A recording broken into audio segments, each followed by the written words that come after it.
so. I think, in fairness, we've come out of COVID in the last couple of years. We've been performing very strongly. I mean, we just had our best ever year with 1.92 billion profits.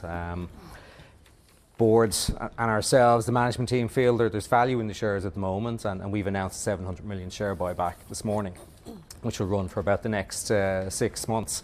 I think there's an opportunity out there for us to buy back some stock, and the market will, do what the market does. It'll get around to looking at the valuation in due course. But I think all we as a management team can do is deliver the results, and that's what we're doing. I like talking to CFOs because they're the ones who have to juggle all the figures that the CEO decides we're going to do this. And your capital requirements at the moment are renewed fleet, of course. Correct. And I know you've got a young, greener fleet, and we've talked a lot about this with Michael as well.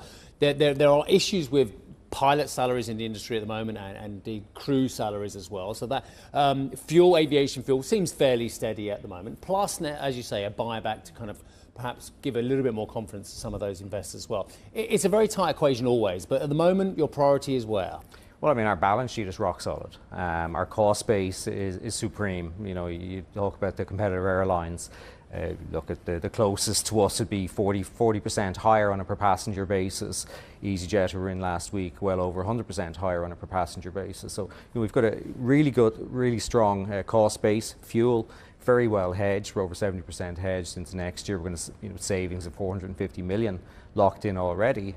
So I mean, I think that's a very good place to be. Balance sheet, very strong, BBB plus rating, the strongest rating of any airline in the world. So our priorities have been very much restore the pay for our people after COVID, bring in pay increases, pay down the debt, and we've been paying down bonds. We now have 1.4 billion in gross cash at the end of the last year, and that's why the board now have the confidence, on top of the ordinary dividend programme, to actually return the 700 million to shareholders at this point in time.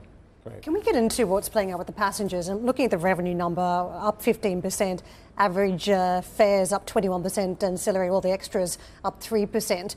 But the numbers, if we look at them, it seems like it's been a bit bumpy because you had some of the big listing sites, Booking.com, Kayak, removing you from those sites. So a little bit bumpy in terms of a reading on customer numbers and what this does for revenue. So just give us a clear picture as to how it's looking from your end versus some of that noise that came from the booking sites. Yeah, you're right. We did have the surprising but not unwelcome removal of Ryanair from the OTA websites back in December. The customers all found us by the middle of January, and we've now signed up a number of approved OTA agreements with most of the large OTA carriers at this point in time. So we're integrating those into the system. The great thing now for the consumer is that they've got full transparency on the ticket price. They're no longer being scammed. Great thing for us is that we get the customer details. So if there are disruptions, if there are schedule changes, if something goes wrong, we're able to deal directly with the customer. We're not dealing with the noise afterwards when they haven't been informed about changes in the system. So that's going relatively well. As regards bookings themselves, I mean, the business is firing in all cylinders. Capacity is hugely constrained in Europe at the moment. We've got the Pratt & Whitney GTF engine issue, which is grounding a lot of A320 aircraft.